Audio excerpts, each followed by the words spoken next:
जोहार जयपुर निवासी मैं रविंद्र आने और आप देख रहे हैं MNTV। आज प्रधानमंत्री नरेंद्र मोदी जी ने नीट में 27% आरक्षण OBC को बहाली किया। उसके संदर्भ में जो राष्ट्रीय पिछड़ा वर्ग मोर्चा ने सारे देश में आंदोलन किया। आज राष्ट्रीय पिछड़ा वर्ग मोर्चा के राष्ट्रीय अध्यक्ष विकास चौधरी पटेल जी आज हमारे साथ में हैं। उनसे इस आंदोलन के संदर्भ में चर्चा करेंगे और ये क्या मामला है ये भी जानेंगे। सबसे पहले विकास पटेल जी का हम MNTV में स्वागत करते हैं। विकास जी, सबसे पहला एक अहम सवाल है कि राष्ट्रीय पिछड़ा वर्ग मोर्चा ने आंदोलन किया और आज नीट में OBCओं को 70% आरक्षण दिया, इसके बारे में आपका क्या कहना है? लगातार जब से नीट का नोटिफिकेशन जारी हुआ और नए शिक्षा मंत्री बनाए गए जो कि OBC से आते हैं, तो उनके माध्यम से नीट का नोटिफिकेशन जारी हुआ और उसमें जो OBC का अखिल भारतीय कोटे में जो 27% रिजर्वेशन मिलना चाहिए था वो नहीं दिया गया। तो उसको लेकर के तमाम OBC के जो एक्टिविस्ट हैं उन्होंने भी आवाज़ उठाई, तमाम बुद्धिजीवी वर्ग के लोगों ने आवाज़ उठाई और एक बड़े पैमाने पर असंतोष समाज में था। राष्ट्रीय पिछड़ा वर्ग मोर्चा ने भी बड़े पैमाने पर इसकी आवाज़ उठाई। पूरे उत्तर प्रदेश में हमारी परिवर्तन यात्रा चल रही है, तो लगातार हम अपनी परिवर्तन यात्रा में इस मुद्दे पर लगातार आवाज़ उठा रहे हैं और 3 चरणों में हमने इसको लेकर के आंदोलन घोषित किया था। 20 तारीख को हम लोगों ने पूरे देश भर से राष्ट्रपति महोदय को ज्ञापन भेजा था और 26 तारीख को पूरे देश भर में धरना प्रदर्शन करने का काम किया 2 चरण में, और अभी तीसरा चरण 3 अगस्त को हमारा है। तो 3 अगस्त को रैली प्रदर्शन करने का कार्यक्रम हमारा था। तो ये जो पूरा का पूरा आंदोलन था ये नीट में OBC के साथ जो धोखाधड़ी हो रही थी उसको लेकर के था। तो अभी सरकार ने अगर इसको लागू किया है तो ये अच्छी बात है, लेकिन ये केवल इतने तक ही OBC की लड़ाई नहीं है। OBC की लड़ाई 52% की है। नहीं, वास्तव में नीट जो परीक्षा है वो कैंसिल होना चाहिए, इसके बारे में आंदोलन होना जरूरी है। नीट की परीक्षा कैंसिल होनी चाहिए, इसके बारे में भी जो हम लोग निवेदन दे रहे हैं, जो हम लोगों ने राष्ट्रपति को ज्ञापन दिया, उसमें ये भी मुद्दा है कि नीट की परीक्षा कैंसिल होनी चाहिए। एक बात तो ये है कि जब तक सारे देश भर का सिलेबस एक नहीं है तो परीक्षा एक कैसे हो सकती है।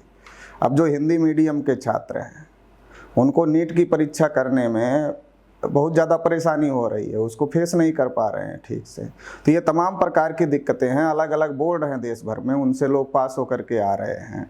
तो या तो पूरे देश भर का सिलेबस एक किया जाए, उसके बाद नीट जैसे एग्ज़ाम पूरे देश भर में किए जाएँ तो फिर ऐसा हो सकता है। नहीं तो फिर ये जो अलग अलग बोर्ड के और ख़ास तौर से जो हिंदी मीडियम के छात्र हैं उनके लिए बहुत ज़्यादा दिक्कत हो रही है, इससे उनके साथ अन्याय है। नहीं, नरेंद्र मोदी जी ने आज न्यू एजुकेशन पॉलिसी भी घोषित किया है, 1 सिलेबस रहेगा। तो नीट ये जो OBC के संदर्भ में था, मगर OBC की समस्या उससे भी बड़ी है, जैसे जनगणना होना चाहिए, उसके संदर्भ में आपका क्या आंदोलन है, आपकी क्या? OBC का सबसे बड़ा इशू तो ये है कि OBC की जाति आधारित गिनती होनी चाहिए और संख्या के अनुपात में सभी क्षेत्रों में रिजर्वेशन होना चाहिए। सभी क्षेत्रों में संख्या के अनुपात में OBC को हिस्सा मिलना चाहिए। और अगर गुलाम भारत का ही आंकड़ा माना जाए तो भी 52% है। तो 52% तो मंडल कमीशन ने भी माना कि 52% OBC है। तो कम से कम अगर नरेंद्र मोदी OBC के लिए ईमानदार हैं तो उनको कम से कम 52% पहले लागू करना चाहिए। और जो अभी जनगणना वो कराने जा रहे हैं उसमें कोई बहुत बड़ा काम नहीं करना है, केवल एक कॉलम OBC के लिए बढ़ाना है, कोई बहुत बड़ा काम तो है नहीं। तो ये छोटा काम है प्रधानमंत्री के लिए। तो ये छोटा काम भी अगर प्रधानमंत्री नहीं कर सकते तो फिर उनको ये कहने का हक नहीं है कि हम पिछड़े वर्ग के।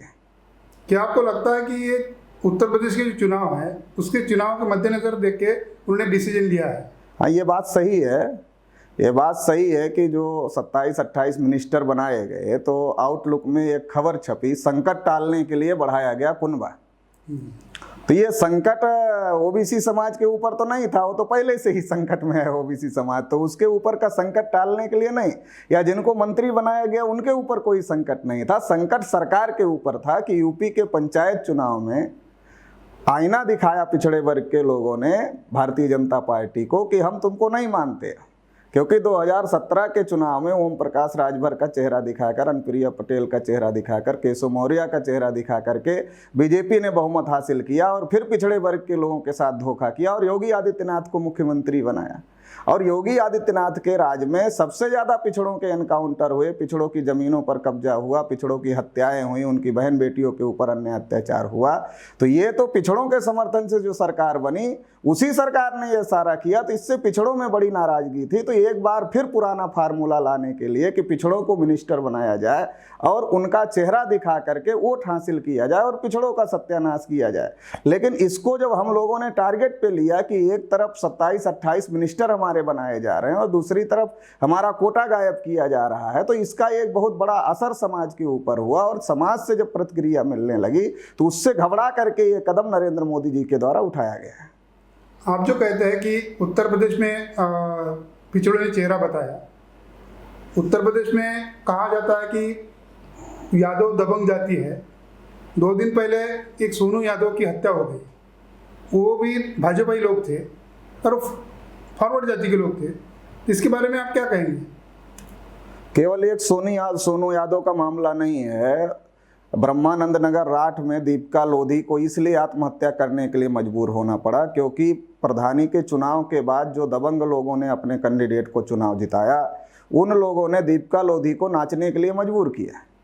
और जब दीपिका लोधी ने उसकी शिकायत किया तो पुलिस ने कोई कार्यवाही नहीं किया, तो वो लोग, उनका मनोबल बढ़ गया और उन्होंने ज़्यादा तंग किया तो उसको आत्महत्या करना पड़ा। ऐसे बलिया में एक पाल बिरादरी के युवक को पुलिस और एसडीएम के सामने गोली मार दिया गया। ऐसे प्रतापगढ़ में पटेलों की हत्या हुई, उनके घर जलाए गए, मवेशी जलाए गए। ऐसे ही कुशीनगर में कुशवाहा की हत्या हुई। ऐसे ही नेहा निषाद के साथ मामला हुआ। और जहाँ तक यादव का मामला है तो यादव को तो खास तौर से टारगेट पे रखा जा रहा है और जो फर्जी इनकाउंटर हुए उसमें बहुत सारे यादव की लिस्ट है। लेकिन केवल यादव ही नहीं है, जो दूसरे बैकवर्ड के लोगों ने जो बीजेपी को वोट दिया उनकी भी एक बहुत बड़ी लिस्ट है कि उनके ऊपर भी अन्याय अत्याचार हो रहा है। तो ये जो गवर्नमेंट है, ये जो पिछड़े वर्ग के लोग मान सम्मान स्वाभिमान के साथ जो लड़ाई लड़ते हैं तो उनके ऊपर अटैक करने का काम करते। जैसे अब सोनू यादव का ही मामला है, तो उसने अखिलेश का नारा लगाया या झंडा लगाया, ऐसी कुछ बात कही जा रही है कि इसकी वजह से उसकी हत्या हुई। तो लोकतंत्र में सबको अधिकार है, कोई अखिलेश का नारा लगा सकता, झंडा लगा सकता, कोई मायावती का लगा सकता, कोई किसी और का लगा सकता, कोई अपना लगा सकता है। तो जिसकी जहाँ स्वतंत्रता है, जिसकी जहाँ इच्छा है, उसका कर सकता है। लेकिन अगर इतने बड़े पैमाने पर ये हो रहा, और अभी आपने देखा कि जिला पंचायत अध्यक्ष और ब्लॉक प्रमुख के चुनाव में पिछड़े वर्ग के लोगों को नामिनेशन तक करने नहीं दिया गया, तो आज तो ये पंचायत अध्यक्ष और प्रमुख के चुनाव में नामिनेशन नहीं करने दे रहे हैं, कर तो ग्राम पंचायत के चुनाव में नामिनेशन नहीं करने देंगे, जो स्थिति बन रही है। तो इसलिए पिछड़े वर्ग के लोगों को समझने की जरूरत है इस बात को। उत्तर प्रदेश के चुनाव के संदर्भ में एक सवाल है ओबीसी के संदर्भ में, जैसे सपा हो या बसपा हो, ब्राह्मण वोट के लिए पीछे लगा हुआ है, मगर पिछड़ों के वोट उनके लिए कोई मायने नहीं होते हैं क्या? उनके कोई सम्मेलन नहीं लेना शुरू है, लेने का तय भी नहीं किया है। इसके बारे में क्या कहेंगे? पिछड़ों को अपनी बोली बोलते आना चाहिए। पिछड़े लोगों को मैं लगातार यात्रा में समझा रहा हूं कि लोकतंत्र में गोली तो चलती नहीं, बोली चलती है। मैंने आपको सारा डिटेल में बताया कि पूरे उत्तर प्रदेश में पिछड़े वर्ग के लोगों के ऊपर कितने बड़े पैमाने पर अन्याय अत्याचार हो रहा है। उनके अधिकारियों कर्मचारियों पर उत्पीड़न है, चाहे उनकी ज़मीनों पर कब्जा है या हत्या है, बलात्कार है। बनारस में एक राजभर जाति की लड़की का अभी रेप हुआ 2-4 दिन पहले। तो ये बहुत सारी घटनाएं हो रही, मगर पिछड़े वर्ग के लोग आवाज़ नहीं उठा रहे हैं। लेकिन वहीं एक गैंगस्टर विकास दुबे को जब मारा गया तो पूरे उत्तर प्रदेश में ब्राह्मणों ने हंगामा कर दिया कि नहीं, ब्राह्मणों का उत्पीड़न हो रहा है, ब्राह्मणों ने ही बीजेपी की सरकार बनाई, ब्राह्मण ही चला रहे हैं बीजेपी की सरकार। फिर भी ब्राह्मण ये हिम्मत रखते हैं कि वो अपनी ही सरकार के खिलाफ आवाज़ उठा रहे हैं। भले वो चुनाव में फिर उसी सरकार के साथ जाएंगे, मगर वो अपनी ही सरकार के खिलाफ आवाज़ उठाने की हिम्मत रख रहे हैं। तो लोकतंत्र में गोली तो चलती नहीं है, बोली चलती है। तो मैं पिछड़े वर्ग के लोगों को ये कहना चाहता हूँ कि जो हमारे ऊपर अन्याय अत्याचार हो रहा, अगर हम इसकी आवाज़ उठाएंगे तो हमारे मुद्दे भी पॉलिटिकल एजेंडे बनेंगे। अगर हम अपनी आवाज़ खुद नहीं उठाएंगे तो एक गांव देहात में कहावत है, बच्चा रोए ना तो माँ भी दूध नहीं पिलाती। तो हमारी पॉलिटिकल पार्टियां जो हैं, जो पिछड़े वर्ग की, शेड्यूल कास्ट की, वो भी हमारे मुद्दे नहीं उठा रही, क्योंकि हम नहीं चिल्ला। नीट का मुद्दा हम लोगों ने उठाया, बड़े पैमाने पर चिल्लाया, तो सुनना पड़ा और हमारे भी नेताओं को जाना पड़ा मोदी जी को ज्ञापन देने के लिए। अब हम सरकार में नहीं है, हम भी ज्ञापन दे रहे हैं और जो मंत्री हैं वो भी ज्ञापन दे रहे हैं, तो फिर ऐसे मंत्री बनाने से तो कोई फायदा नहीं, उनको भी ज्ञापन ही देना पड़ रहा है। आप पंकज चौधरी पटेल, इन्होंने ओबीसी का जो नीट का मामला जो हुआ, जो नरेंद्र मोदी ने बहाली किया, बड़ी देर की आते आते ऐसे कहना पड़ेगा, और उन्होंने नीट के संदर्भ में समझाया, ओबीसी जनगणना के बारे में, और जो उत्तर प्रदेश में जो पिछड़ों पे जो अन्याय अत्याचार हो रहा है उसके संदर्भ में भी उन्होंने बहुत सारी बातें की। उनका एमएनटीवी के तरफ से धन्यवाद।